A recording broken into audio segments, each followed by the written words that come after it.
Hello, YouTube. I'm testing this out again for the second time.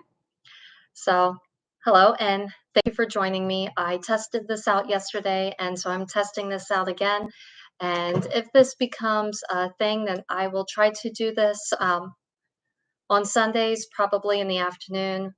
Right now, our youngest is taking a nap, so this is a great time for me to test this out. But right now, while I'm doing this, I am also working on hand stitching. I am working on an apron dress. It's a linen Viking apron dress. And I sewed the seams together with a sewing machine, but now because it's linen, I'll show you here.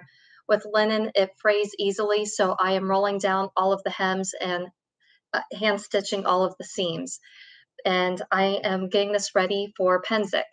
If you've never heard of Pennsic, the Pennsic War, well, I guess first let me explain the SCA.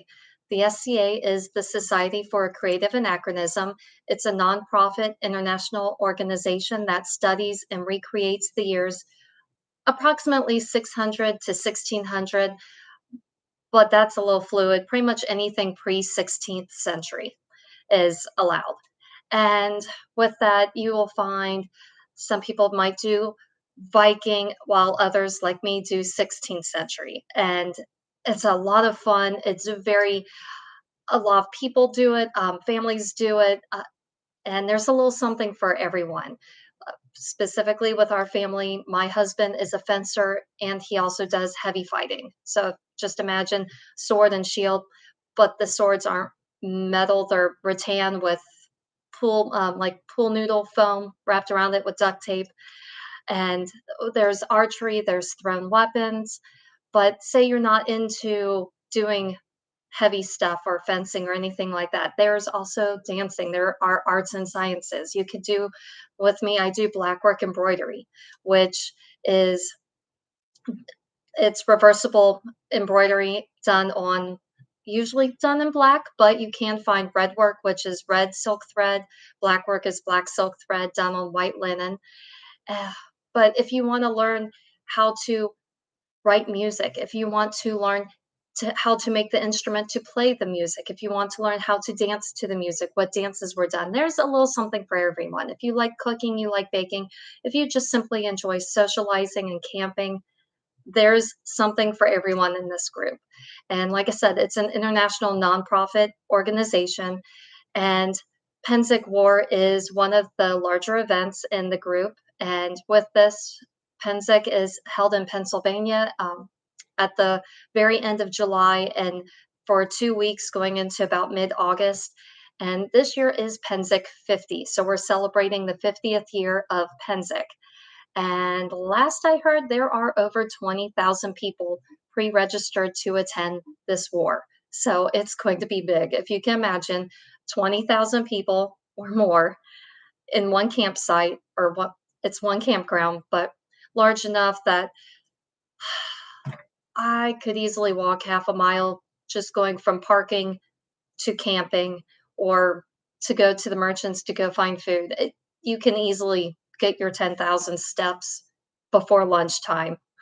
So, but it's a lot of fun and I'm looking forward to it. The last time I got to go to Pennsic was in 2017, and that no, 20 oh, I take that back. Maybe it was 2018, 2017 or 2018. I'm trying to remember. Just because,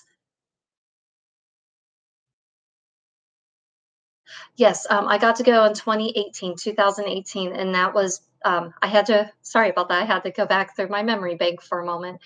And well, I remember that because I was very heavily pregnant. If you can imagine, I don't know if you've been to Pennsylvania, but just imagine 85 to 90-degree weather. That's in Fahrenheit, easily 90 to 100% humidity. So it is hot, it is humid. And I was about 8 months pregnant. So it was a lot of fun. It was hot, but it was a lot of fun. And I wanted to go the following year, but um, I was pregnant again. And with that one, I ended up having a um, I had wanted to go, but then decided at the last minute not to go. Something was telling me not to go, and it's a good thing I didn't because I even asked my husband and our oldest son not to go because at the last minute, Monday morning, it was Monday of War Week. So there are 2 weeks to Pennsic. The first week is known as Peace Week, and that's where people can just kind of trickle in, set up their camps, socialize, relax. And then the second week is known as War Week, and that is when all of the battles happen. And everyone is there. If you're going to be there for 1 week and you want to be there where most of the people are going to be there for just 1 week, you want to show up for War Week. And my husband and our oldest were supposed to go to Pennsic in 2018, and at the last minute, I asked him not to go, and that's a good thing because Monday morning, I went in for a routine doctor's appointment, and pretty much I was admitted directly into the hospital and had an unplanned C-section.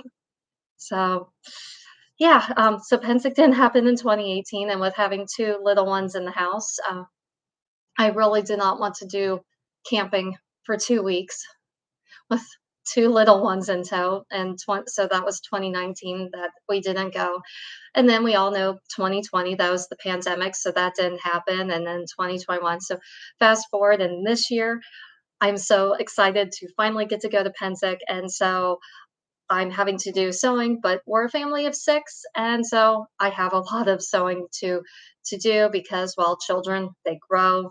So I'm having to make sure everyone has enough clothing to last the event, but also a lot of my clothes tend to be 16th century, and with that, I use a lot of velvet, a lot of upholstery fabric, a lot of heavier stuff just to get kind of that look, especially if I'm going more for, think like an Anne Boleyn, Catherine of Aragon kind of look, even Elizabeth the First. If you go for that look, well, you have the more kind of heavier, expensive fabrics.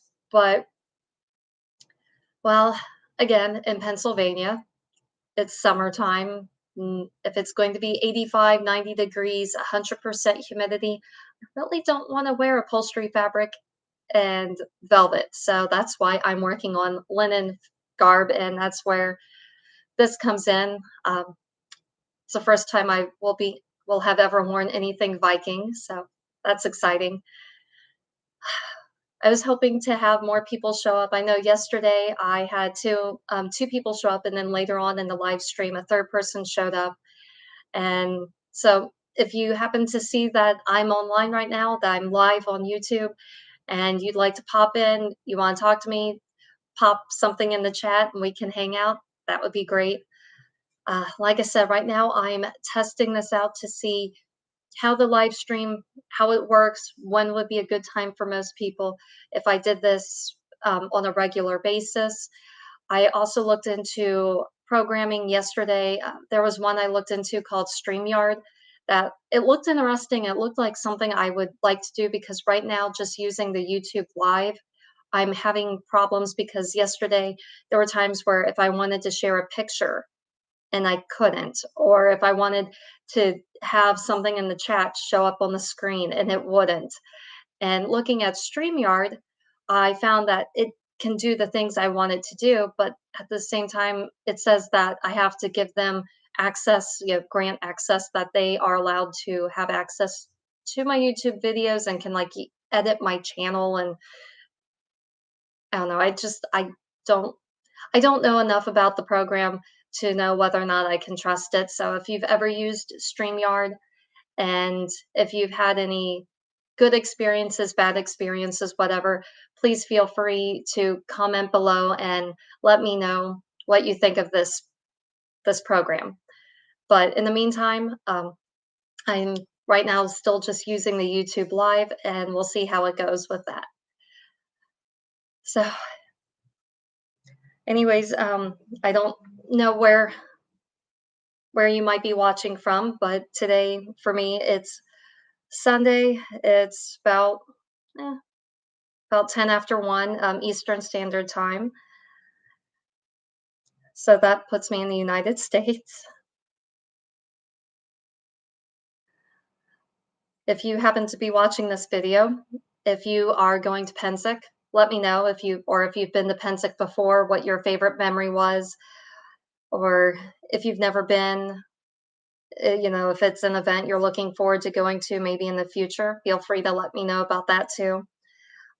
I have been part of the SCA since I turned 16, so my whole adult life I have been active in the SCA, and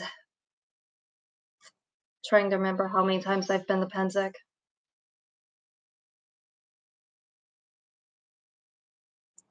Oh, in the chat here, Mermaid Tears says, "Am I too late?" No, you are not too late. Hi, thanks for joining me. Right now, I'm just working on sewing. I'm doing hand stitching on a Viking apron dress.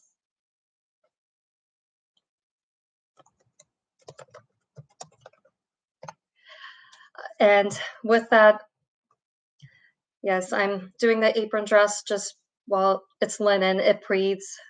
Um, from the number of years I've gone to Pennsic, I've learned the hard way because if you can't tell, I'm very fair. I I go from purplish pale to sunburnt red back to purplish pale. About the only body part of me that tans at all would be my feet, which to me is weird. But I've gone to Pennsic before, and one Pennsic, this was many years ago, when I was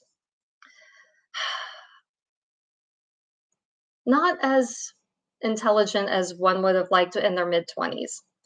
And I say that because while I was in Pennsylvania in the summer, camping for 2 weeks in the hot sun, and there were times where I just didn't put sunscreen on, and I paid the price for it, and, it got bad enough that, on my right hand, I had a sunburn with, there were white spots on it, and it got bad enough that I ended up having to buy a hat with a veil, and pretty much I had to spend, like, a day or 2 just sitting in the shade wherever I went and had to lather up on the aloe and the sunscreen.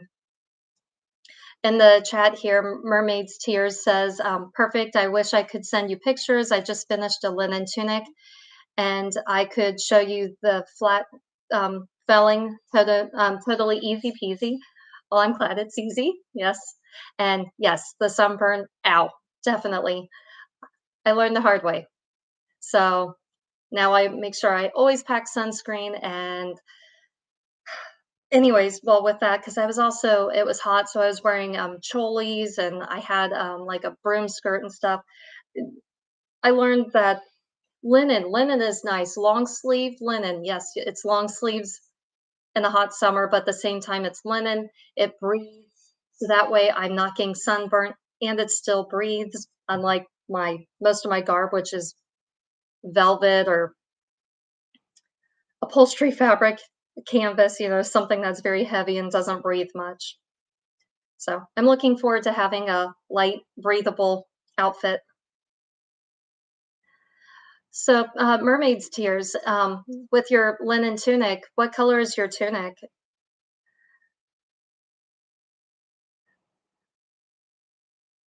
And yes, I do wish there was a way that pictures could be shared. That's why I've looked on.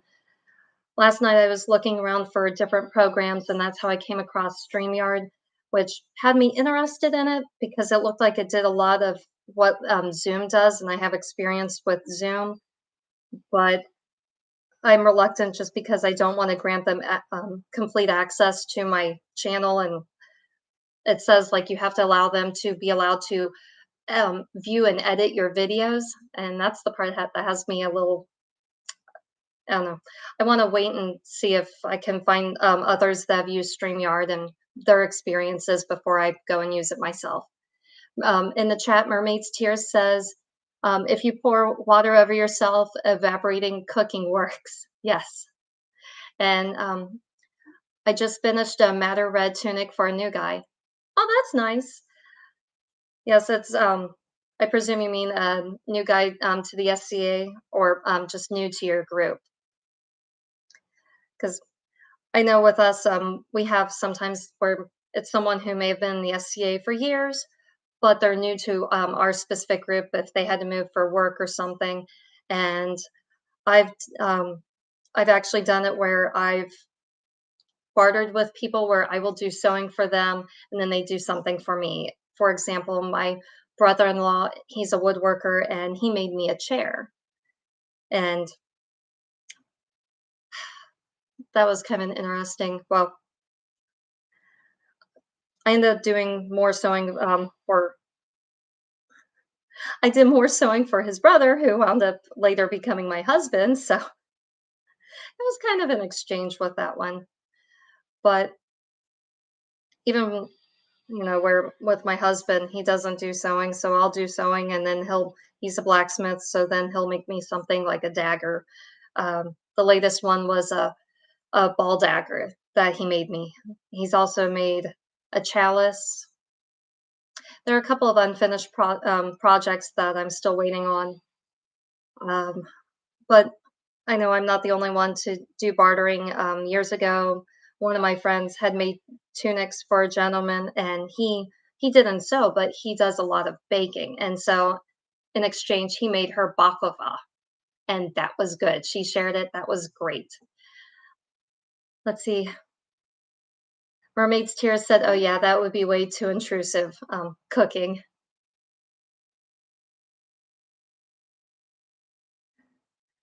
Yeah, with cooking, I can cook. I actually prefer to bake, which works out well with my husband. My husband loves to cook and doesn't do baking, so we balance each other out. I'm I've gotten better over the years when it comes to cooking.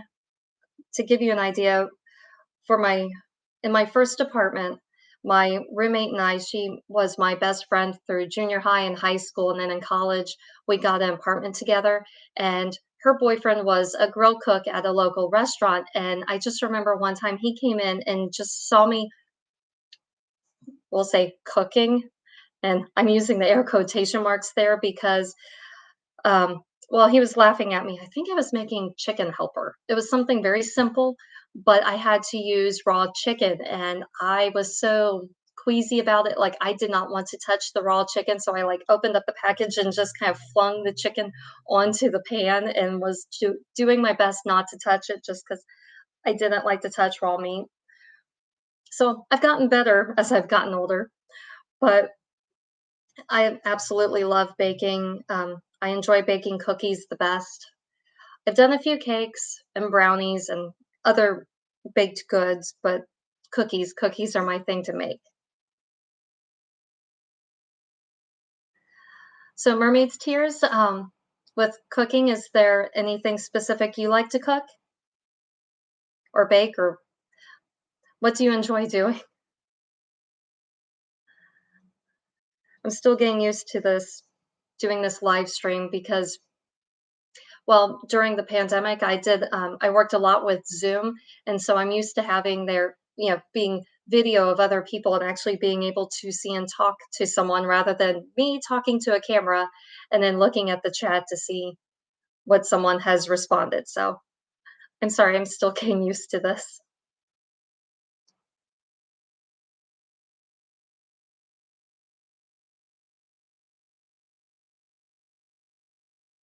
And here, I don't know if this will help you to see what I'm doing. If I keep looking down, it's just because I'm rolling the seam here and then stitching it down. So let me see if I can get that to zoom in. So you can see I'm not making small stitches just because this apron dress, it's imagine a cylinder up around the top part, but then as it goes down from about the waist down, I have gores put into it. So there are a lot of triangles added to it. So that way the skirt flares out more. But that also means there are more seams to do this. And I already made myself a smock to go with this apron dress, and I'm actually working on editing a video for that with making the smock. So look forward to a smock video coming up on my channel. But there are so many seams, and it can take hours just to do all of this hand stitching. So my stitches are going to be a little bit bigger just because the main thing is I want to be able to machine wash my dress without the linen just fraying, and because if it frays too much, then the seam can actually come apart. And sorry, I've been talking for almost 20 minutes now, so I need a drink. Don't mind me.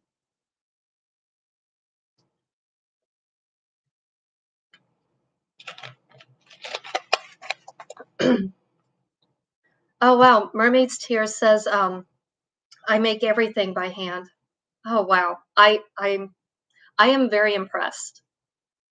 One of my friends back in college, and first he impressed me the fact that he was a guy doing sewing, but then the fact that he insisted, he did 16th century, so that was impressive, but he did 16th century and insisted on doing everything with hand stitching.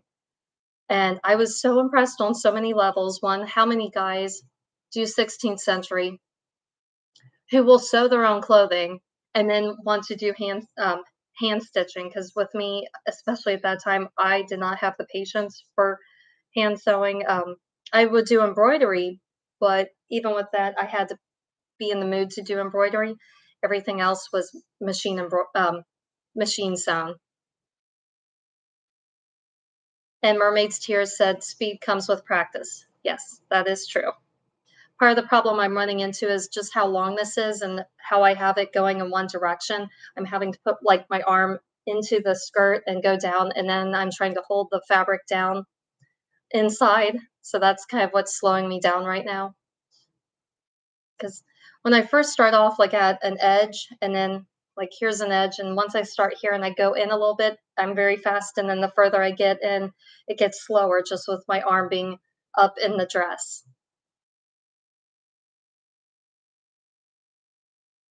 Mermaid's Tears says it takes longer to get the machine set up and going. I can sit in the rock with the baby and do it. Aw. Um, so you have a baby? How old is your child? And is this your firstborn?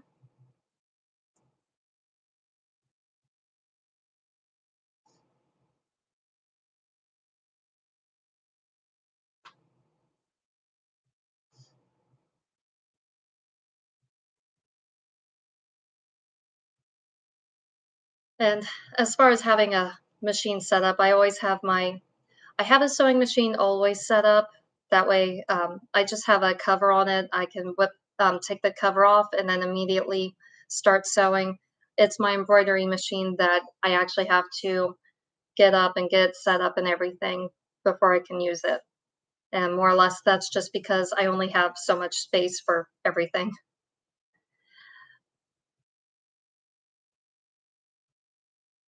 Oh, Mermaid's Tears says, "Don't be afraid to go halfway, then switch, and then go the other way." Yes, what there have been times where I've done that, specifically when I've gotten to the end of my thread, but I find I just have like a very long strand and I double it up. And then once I get going, I like to just keep going and get one line done and then work on the next line.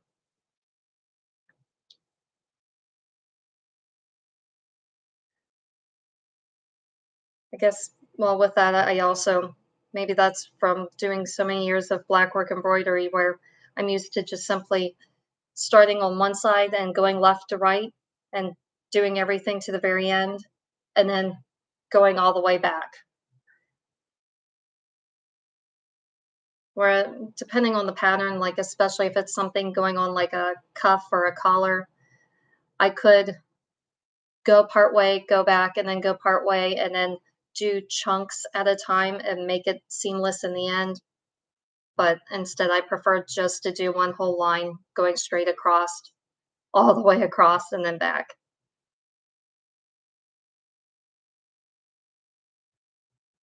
Let's see, Mermaid's Tears says, laughing out loud, "No, I'm old. My husband and I live with our youngest and watch her to 5 and 1. She's an engineer, and her husband is active duty in the Navy." Oh, well, thank you to your son in law for his service. And yes, thank you for your service. My first thought is well, one, just to be in active duty, that I know that can take a lot of strain or put a lot of strain on any relationship. So that's really great that you're there to help your daughter with her children. And 5 and 1, are they both boys, both girls, one of each? I know that's with our kids. I know my mom I have 2 brothers, 1 older, 1 younger, and total, my parents have 8 grandchildren, and they now already have 2 great-grandchildren. So, they definitely get their time in with the grandkids and the great-grandkids, and they love the fact that they're still able to get down on the ground and play with them.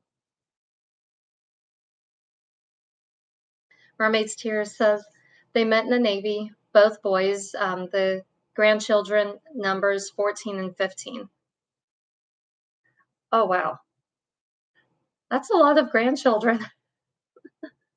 Oh, no great-grandkids yet. They better not. Yeah, that depends on how old the children are before you want or how old the great-grand or how old the grandchildren are before you have great-grandchildren. As it is, there are years difference between my brothers and I. My older brother is 6 years older than me, and it's his oldest that had the 2, children that became my parents' great-grandchildren. So, I guess that's what happened. Well, you have children young in life, and then so my parents, they have my older brother, and then 6 years later, I came along, and then 7 years after that came my younger brother, so we were very spaced out, and because of that, I'm the only child, and yesterday, my husband and I, we celebrated our wedding anniversary, and my on Facebook, my dad posted a comment. He likes to think he's funny, and sometimes he is, and then sometimes you just wanna smile and say, "Gee, thanks, dad." Like yesterday, he commented on the post on Facebook that, like, to my husband, like, saying, like, "How have you been able to put up with her this many years?" And, like, "Don't worry, we love you. You're our favorite daughter." I'm their only daughter. Mermaid's Tears says, "We are only living with 6 of them for the summer. Teenage boys all came." Oh, that's a lot of boys in one place. I mean, that's great for them to get to hang out with each other. To me, I think it helps with like siblings and cousins to get time to just hang out and be close to each other. I know my 2 old our 2 oldest, they enjoy getting to spend time with my younger brother. He has 1 son, and they love they're all about the same age and getting to hang out with each other and do things like going to the splash pad, going to get ice cream, whatever the fun thing is. They love to hang out together. Mermaid's Tears says, "Our kids were 5 of them before we were 30. The oldest are barely into their 20s. They call themselves brother cousins." I love that. Brother cousins, yes. But wow, 5 before you were 30. Well, on the plus side, you were young and able to keep track of all of them and chase after them.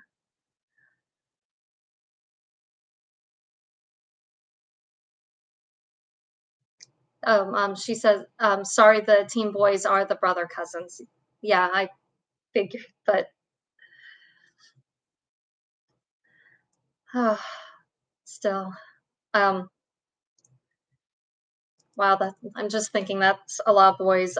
Yes, and my family, there, I have on my dad's side, there are 2 girl cousins, and I think I'm up to. I'd have to actually go back and count. I think 12. There are 12 boys total. That like we're all cousins. Well, I guess 10 plus my brothers, or maybe it's 8 plus my brothers, and that makes 10. Either way, there are us girls were outnumbered by a lot of boys.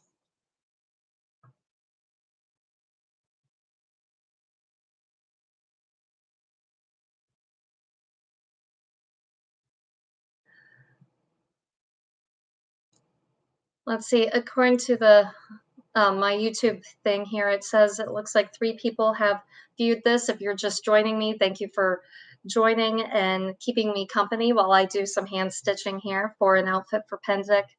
If you've ever been to Pennsic, let me know, like, what you liked or what you didn't like about it, or if you've never been, if you're curious to learn more about it, let me know. In the chat, Mother's Tears says, "We wanted to be done early. The boys are 18, 18, 17, and 16. So lots of testosterone games and a huge grocery bill." Yes, I can totally see the large grocery bill. Our oldest, he is 15 and very much a growing boy. He also does, among other things, he does karate, he does cross country, and there have been times where for dinner he will out eat my husband, which that's amazing in itself. Like a couple weeks ago, we had gone to a steak restaurant, and he looked at the menu and couldn't decide what he wanted. If he wanted the steak or if he wanted a burger, he asked, could he get both? And our response was, as long as you eat it, you have to like. As long as you eat it, you can order it. And he had, I think it was either a 12 or a 14-ounce steak with two sides, but then he also had, it was a burger with like a fried egg on top with another side. He didn't finish his macaroni and cheese, but he ate everything else, the steak, the burger, and the other two sides. And then he wanted to know what was for dessert. I think that right there is the cross country right there. He's running, he's burning off all the calories. So, yes, with the huge grocery bill, I can relate. And the testosterone and the games, that's where we have three boys and one girl. And there are times where I will just go up to our daughter and I will hug her. And then she just gives me this, like, imagine a preteen, just the look of, like, Mom, what are you doing? I have to love my one and only daughter because there are times where you can only handle so much. I love my boys, don't get me wrong, but you can only handle boys for so much before you're. I need time with a girl. Yeah, I'm done with, because especially the two younger ones, they're still in that age where they're learning what is appropriate or not appropriate or when they can say things. And so, like, you don't want to be sitting, like, for example, I don't want to be sitting at my in-laws house and then have one of them go like, "Mommy, I fart." Thank you. You don't need to announce that to everyone here.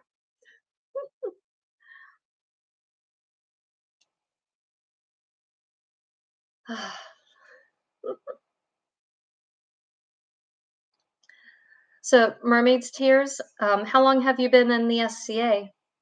And if you don't mind me asking, like, you don't have to tell me your specific location, but, like, whereabouts, like, what kingdom are you in?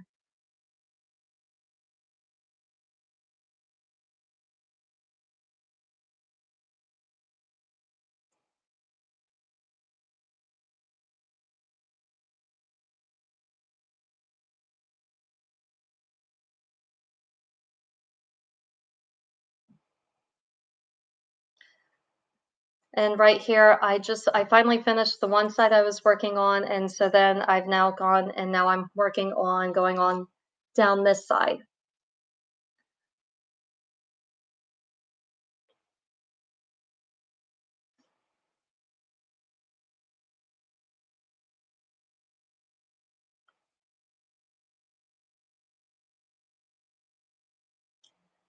If anything, when going to Pennsic, this will be an interesting outfit for me. My husband loves the color red. With me, I tend to do more, I guess, subtle colors. Like if you offered me red or blue, I would take the blue. But this is what we had in our fabric stash, and I am determined to use the fabric we have before I go out and buy more fabric. And since this is the linen that we have, this is the linen of my apron dress, and so I will be very bold in a red color.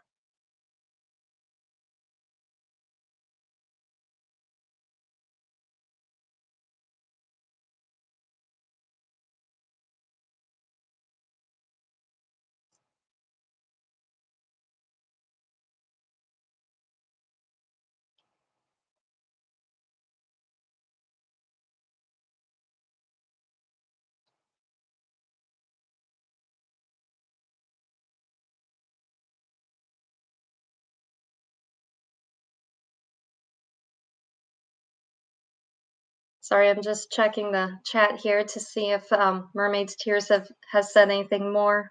Um, and I'm also getting to the tail end here, so I'm about to knot this off and then start a new strand. So if I'm preoccupied at the moment, sorry.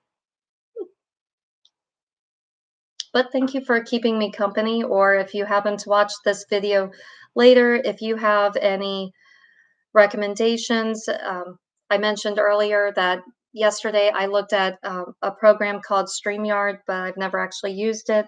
I have previous experience with Zoom, but with Zoom, that's more like if I wanted to send out a link and then have people join in on the meeting, and then later I could post the video of that meeting.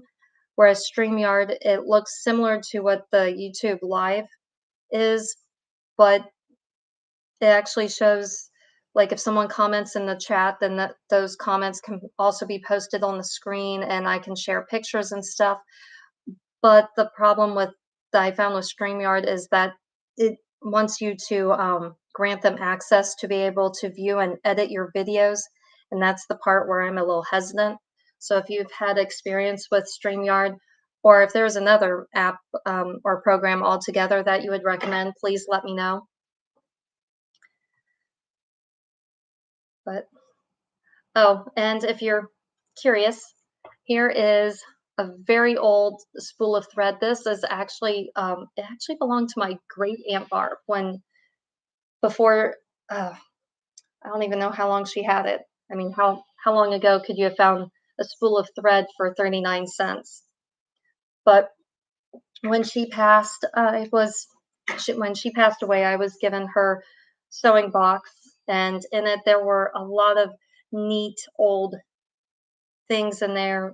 Some of the items looked like they were from the 50s and 60s, and as you can see, like this spool of thread, it's still usable. I've been able to pull on it, tug on it, and it hasn't broken. So, see,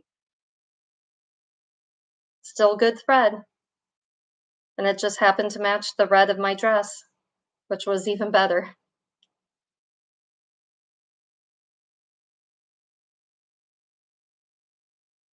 While I sit here and get this knot started on my and then attached to my dress, other than the SCA, what do you enjoy watching or learning about? I know one thing I enjoy watching or learning about is keeping updated on like the latest happenings with the royal family, and like lately it's been like the latest thing happening with Prince Harry and Meghan Markle. I have a couple of friends that are in the UK and then one who's in Australia, and it's just fun getting to chat and getting their opinions on like the Australian opinion of Meghan Markle or with Prince Harry, and comparing those with the thoughts of an American and having them stuck in or being stuck with them in our country.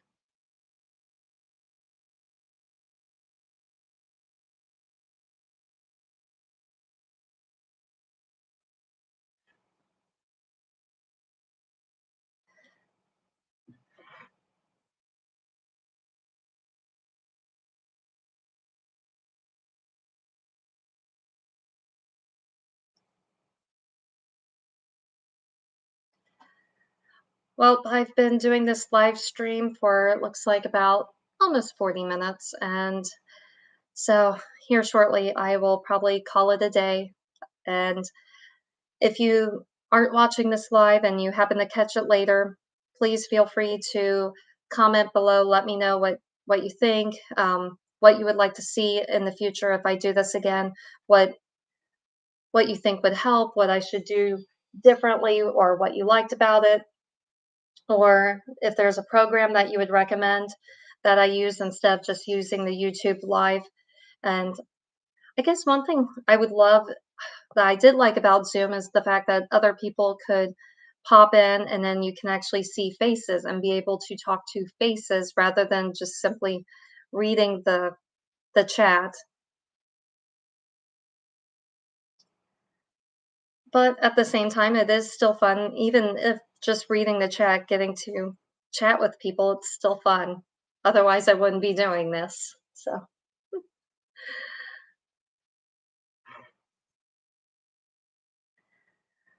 but I'm always curious to learn, like, especially when it comes to anything with YouTube, what I could do better, what I could do different, and learning from my mistakes and just trying to do things better for the next time.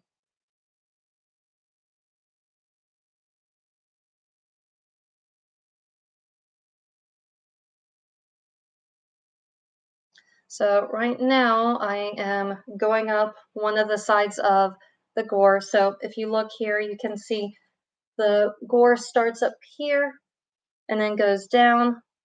And I've got three of them on here. This apron dress is it has three panels to it, and then it has three gores to it. So where each panel splits in the skirt, then there's a gore. So you imagine three rectangles with three triangles.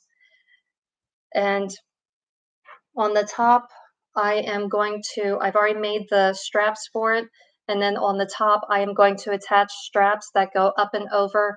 And then I'm trying to remember what they were called. They, I want to call them brooches, but I think there was a specific name that went with it. But I've got two of them to attach the straps. And then years ago, had done a glass beadwork project. It was part of a pentathlon that I was part of. It was five different arts and sciences projects that I did for an arts and sciences fair in one day, and doing the beadworking, or the bead making, that was one of the things I had done. And it was a whole lot of fun getting to do, to make the beads and getting to play with fire. And that was actually one thing that my husband, who's a blacksmith, thought that was it just tickled him pink that there was something involving fire that I actually enjoyed doing, and so I wanted to do it, and so I made some beads, and those I will be wearing with my apron dress.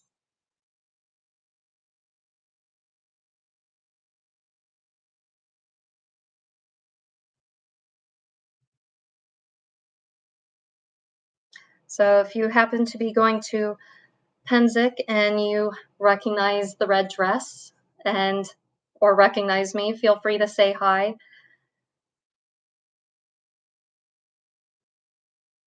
I'm I don't know, how would you I guess I would say I'm either an extroverted introvert or an introverted extrovert. I think I would go with introverted extrovert. So feel free to say hi, but don't be surprised if I'm a little caught off guard for a moment, because I know some people are just outgoing, and then there's me where I want to be outgoing, and sometimes I can be outgoing. Part of that depends on how much sleep I've had and also how much caffeine I've had. But then there are other times where I can't help but just be a quiet wallflower, where I want to participate, but at the same time, you don't know like exactly how or when to join in, or you don't want to embarrass yourself, so you just kind of smile and watch. And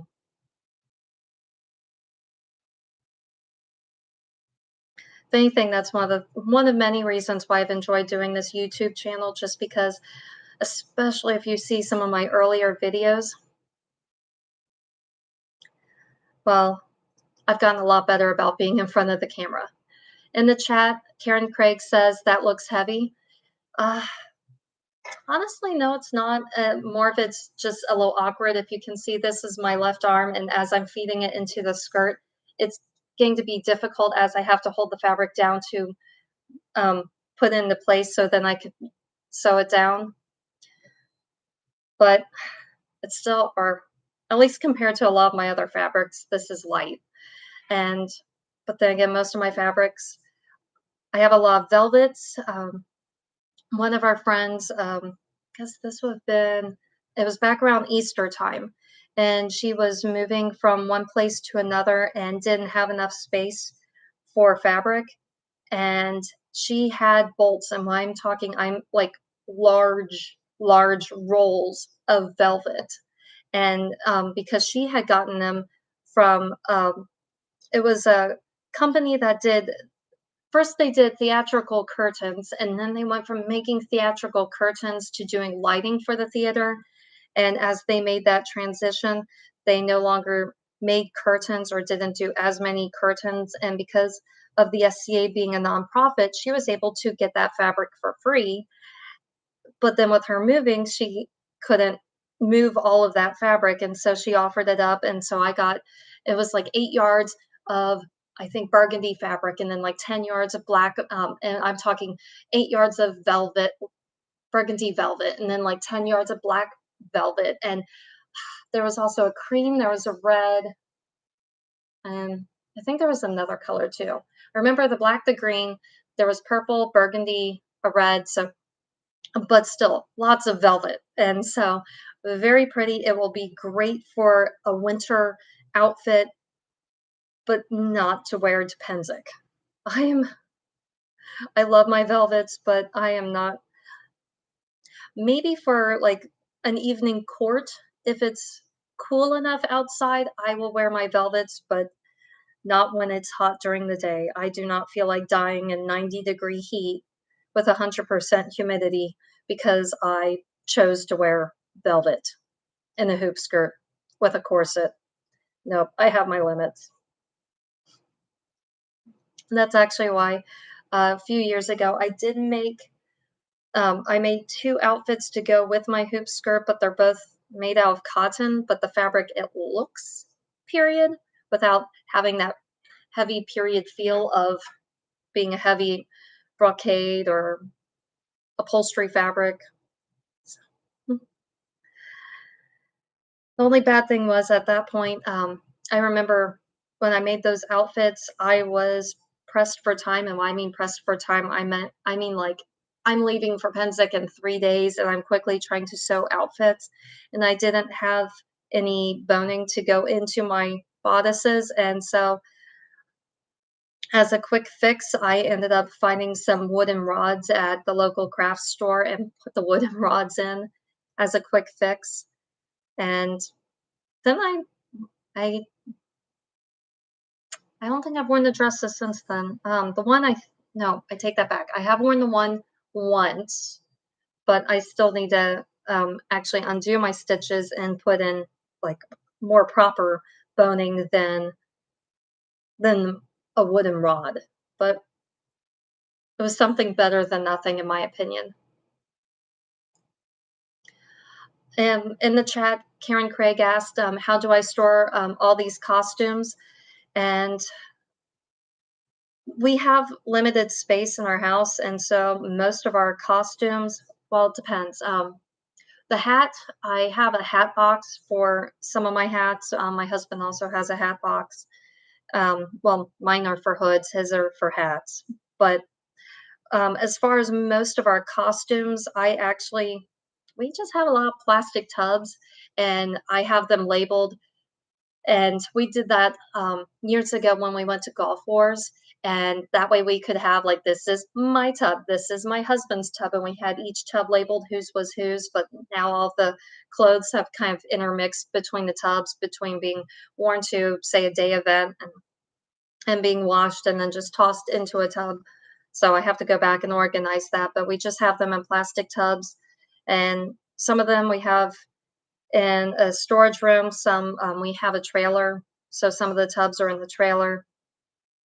Part of that just depends on, like right now, I need access to the summer garb, so that's what's in the storage room, and more winter stuff would probably go out into the trailer.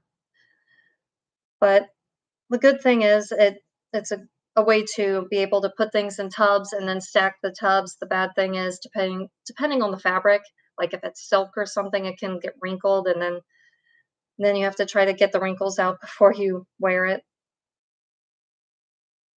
If I could, and I'm hoping sometime in the future for this, I know one of my friends, well, it's a couple that I'm friends with, but their house is large enough that they have their bedroom, they have a guest bedroom, but they also have a bedroom that is completely devoted to all of their SCA stuff. And so, like, they have their clothing hanging up in the closet, and there's a dressing mirror and everything. And I would love to have that.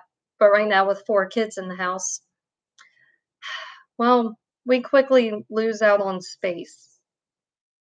You clean up the toys, and then all of a sudden, the toys have somehow multiplied overnight. And then in the chat, Karen Craig asked, "Do your children enjoy dressing in costume too?" Yes, yes, they do. Um, well, I'll I'll take that back. Yes and no.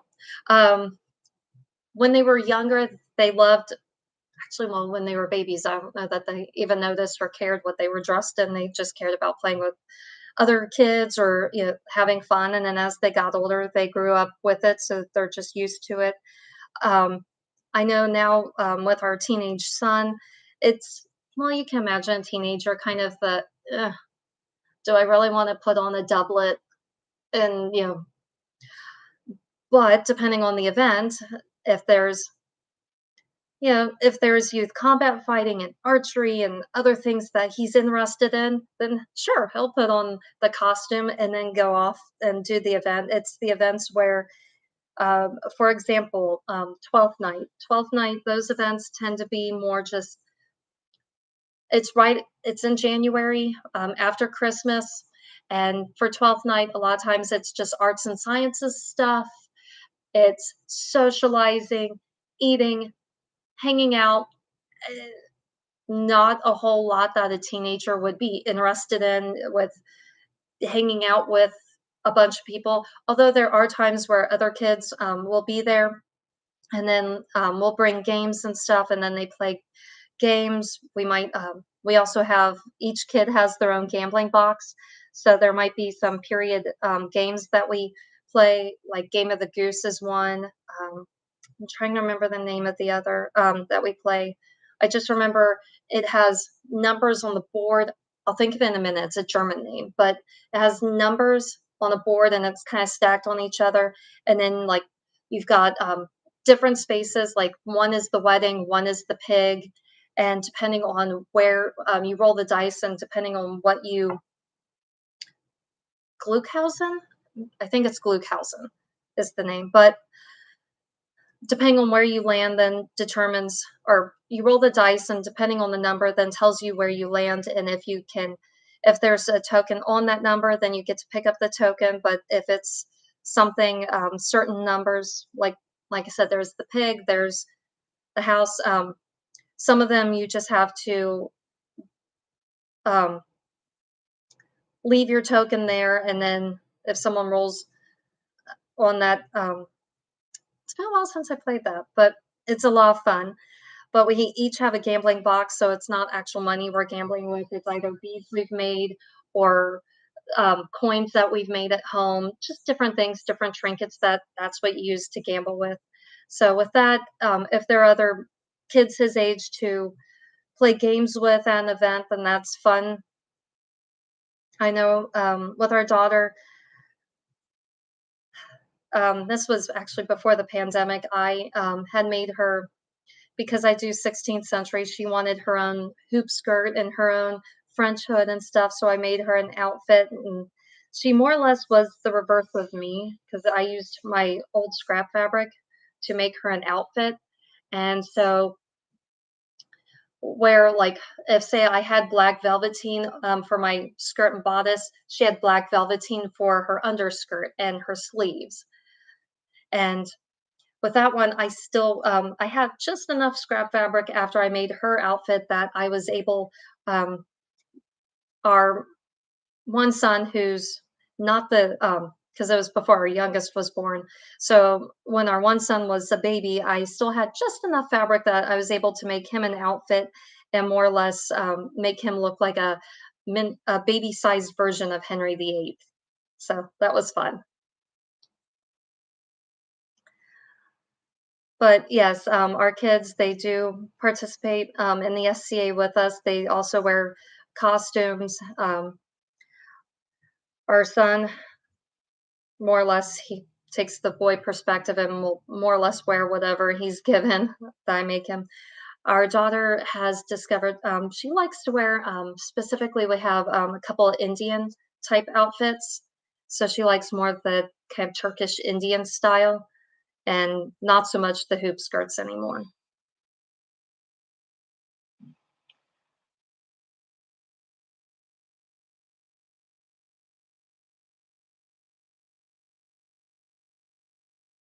So, Karen, are you having a great day today?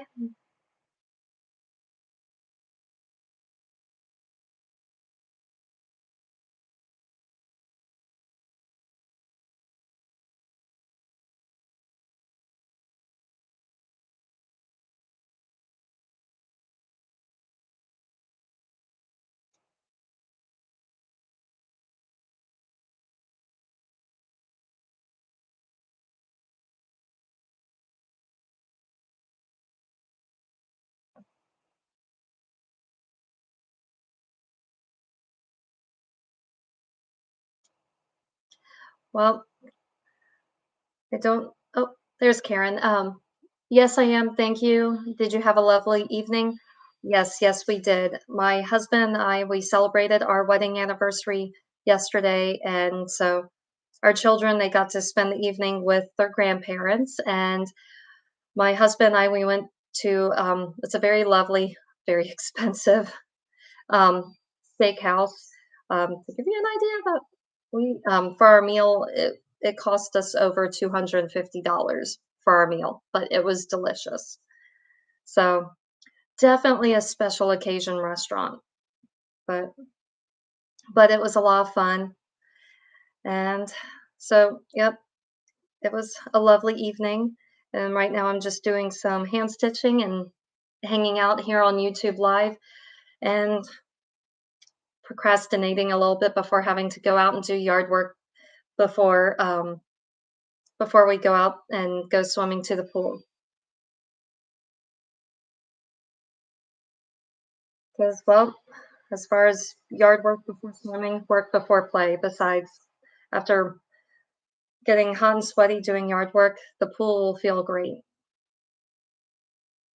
Oh, in the chat here, there's Kate saying hello, a newish follower, not SCA as of yet, trying to learn more before I dip my toes in.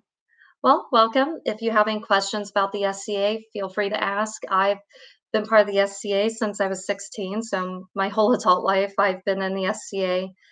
I've I've been to small events, I've been to large events. Um, I've been to Pennsic before, but this year is probably going to be the biggest event I've been to because with Pennsic this year, it's Pennsic 50, and with that, because Pennsic is celebrating its 50th year, last I heard there are over 20,000 people pre-registered to be there. So that's going to be super exciting having 20,000 Scadians in one location. That also means a lot of people, and it's going to be a nightmare for parking.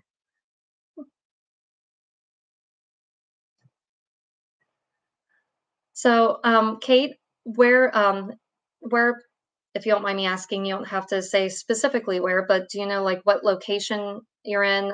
If you don't know kingdoms or anything, you can just tell me the state or the country, and then I could let you know at least approximately where in the SCA that is. And then, what else are you wanting to try to learn more about the SCA before dipping your toes in?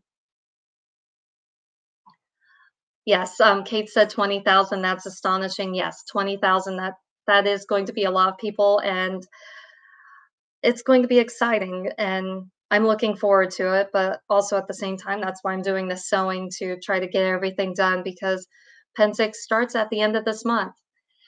Ka oh, that was Karen that said the 20,000, that's astonishing, and then Kate said, she's in the Callantyre area, Barony of Forgotten Sea. Okay. I'm in the Middle Kingdom, so that's why if you notice my a lot of my videos, if I have heavy fighting, it's usually from like a kingdom crown or something. So, well, Kate, do you have any questions about the SCA, or do you have a specific I don't know, like, are you interested in doing Viking or a time period, a country that you're interested in studying and recreating a persona from?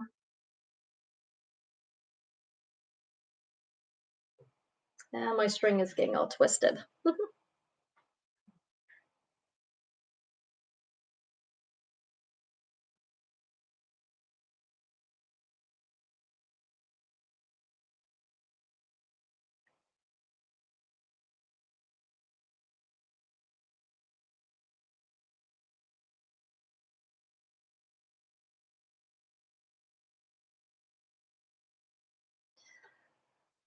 Well, Kate, as far as joining the SCA, with me, I didn't dip my toes in. I more or less jumped in with both feet, but also I was 16 when that happened. Um, to give you an idea, after I joined the well, I was working at a restaurant and I a group of 14 came in, they were dressed funny, I asked questions. I went to their meeting, which was the following Friday, and the weekend after that, they were hosting a local event, and I went to that, and I had so much fun. I jumped in with both feet. I couldn't wait to learn how to sew my own garb. At the time, I had an Italian wren dress that another lady in the group had sewn for me and showed me how to sew it so then I could make myself my own Italian wren in a chemise. And I was going to meetings and I was going to dance practices. I was going to events. Literally jumped in with both feet, which also helped me in my senior year of high school because that year we were studying British literature in my English class. And for English, it was right before Christmas break, and we were getting into the Renaissance. And our teacher, well, it was all the whole English department, but our teacher specifically said that the last day before Christmas break, we could bring in stuff. If we brought in anything that was Renaissancey, we could get extra credit. And me being me, I'm a little bit of an overachiever, and I asked if there was a limit on how many items we could bring in. And my teacher thought about it and like, no, she really didn't. It was the first time they were doing it, and so just thought that I guess she figured most students, if they brought in anything, they would bring in one or two items. But since I was in the SCA, I provide I came dressed in garb, I provided garb for my friends, I brought in music, I taught dance lessons, I made food, I had made wassail, a non-alcoholic wassail, but I taught Lucette, I brought in books, I did all sorts of things. I brought in embroidery, I taught embroidery, I did so many things that I earned so much extra credit. I could have failed the entire semester and still passed with an A just because I had done that much extra credit on that one day. And afterwards, my teacher just kind of looked at me and shook her head and was just like, "Really?" I'm like, "What? You said there was no limit. I took you on your word." So after that, I think they did put a limit on how much people could bring in. But the SCA that helped me out in high school.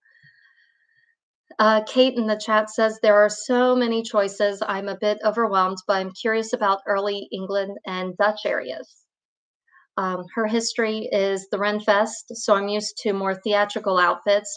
Very interested in Italian as well, but I'm 48 and entering my comfy phase of life. Actually, with Italian, if you do Italian Renaissance, I find that that is very comfy, especially compared to if you do, well, where you said your background is Renaissance festivals. I actually did 3 years at a local Renaissance festival, but Italian Renaissance dresses to me are actually much more comfortable than 16th century garb, and that's because with an Italian Ren, um, it's very form fitting in the bust area, so it gives you the support in your bust. But after that, you have an empire waist, and depending on how the dress is styled, a lot of times it might almost give you the look of being pregnant, which depending on your figure, may or may not be great. Because, like, to give you an idea, shortly after my husband and I were married, because yesterday was our anniversary, but shortly after we were married, we went to Pennsic that year, and one of the ladies, I was wearing an Italian ren dress, and she, from our barony, she saw me in the dress and went, "Oh, is that a baby bump?" And it's like, no, no, that's just me. But yeah, so you have to be cautious of that. But with Italian ren dresses, you have the support in the bust, but then it's just goes down in an empire waist after that. And with that, the Italian ren dresses were very popular, specifically during the Black Plague, and that's just because so many people were dying. And then to wear a dress that made you look pregnant meant like think healthy, that you're alive.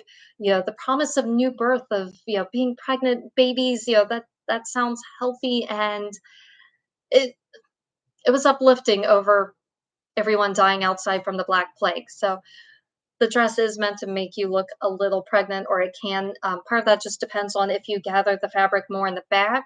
Like think if you think like early 1800s with Jane Austen, where most of the fabric was gathered more in the back, then you'll look less pregnant. If you put fabric all along and pleat it all along the underneath the bust, then you will get that kind of pregnant bump look in the front. And Kate in the chat says, laughing out loud, yep, that would be my current shape thanks to eating habits. Yes, well, I know with my current shape, after 4 kids, I'm doing my best. I've actually been walking a lot more. While our oldest does cross country, I walk, and so there are mornings while he's doing his cross country practice, I will get upwards of 5 miles in before 9 a.m. It's one perk to having to be up that early for his practice. But yes, if you're interested in doing Italian Ren, like I said, you get the support in the bust area on the dress without having it, but you still get to be comfy. You can sit, you can lay down on the ground, whatever. And to me, it's very comfy. Uh, Otherwise, you said you were curious about early England and Dutch areas. Um, I don't know much about Dutch, but yes, with the English, um, that's also very comfy. I actually, years ago, when I helped autocrat my first event, I ended up making myself just a smock and a sideless dress because, while autocrating an event, I didn't know how much up and down and running around and everything else I was going to do. And it's a lot easier to maneuver when you don't have a hoop skirt and a corset and a bum roll and everything else. So yes, if you do like a sideless dress, it can be very comfy and very easy to move around in. Kate in the chat said, I can hide a lot of my shape under my Tudor and Elizabethan gowns, but I'd love to wear a bit less restrictive yet comfy clothes or comfy outfits. Well, that's where with the Italian Ren, you still get that you can, because at least on my Italian Ren dresses, I have boning up the back, right where the grommets are. So you've got the grommet, boning, and then the opening in the dress, and then another boning or bone, and then more grommets. That way, the grommets don't gather funny, when you lace it up. But yeah, so that way you still get the support that you need on the bust part of your body, but having a very full skirt can also help you hide most of your body. Like I said earlier, like I said, part of that just depends on where you put the fabric. If you gather more in the back, then it'll help you look a little flatter in the front. But because it's going from your bust and then straight down, it helps hide that. Depending on what you're trying to hide, it helps hide it. So, like if you're trying to hide your lower behind region, it's all hidden underneath all those layers of fabric. But that also depends on how many layers you put underneath. With me, I tend to you'll have a chemise in your the Italian red dress, so that's at least 2 layers. But I also like to add in like a third or a fourth skirt underneath just to help give it a little extra volume at the bottom. Otherwise, if you're tall and thin, then that looks great. But otherwise, to me, I guess I just like having the extra volume that the skirt poofs out more and doesn't hug my body frame as much.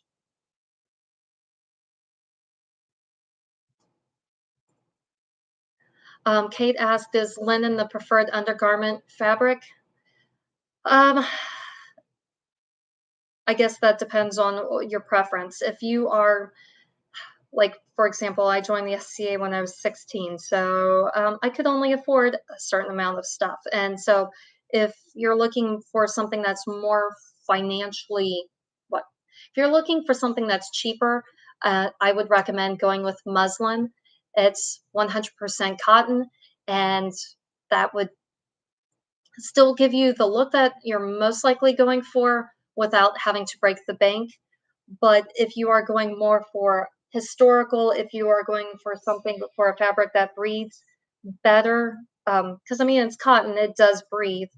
But with the linen, just with the open, especially depending on the linen, some of them have more of an, it looks like an open, what would you call it, a waffle weave. But because it's a little more open, it breathes a little bit more than what cotton does, just because that's so, the waffle weave is so tight together, it doesn't breathe as well. But historically speaking, linen, yes, that would be the preferred undergarment. I know specifically from 16th century clothing where they would have, like, say silks or velvets or whatever, linen would be worn underneath because the linen could be washed because the linen soaked up all the bodily oils and protected the outer velvets from getting destroyed or stained or smelly from the bodily oils. So I hope that answers your question. So, yes, linen, if you're going for a historical aspect, linen is preferred, but depending on what you can financially afford, I would recommend muslin if you can't afford linen.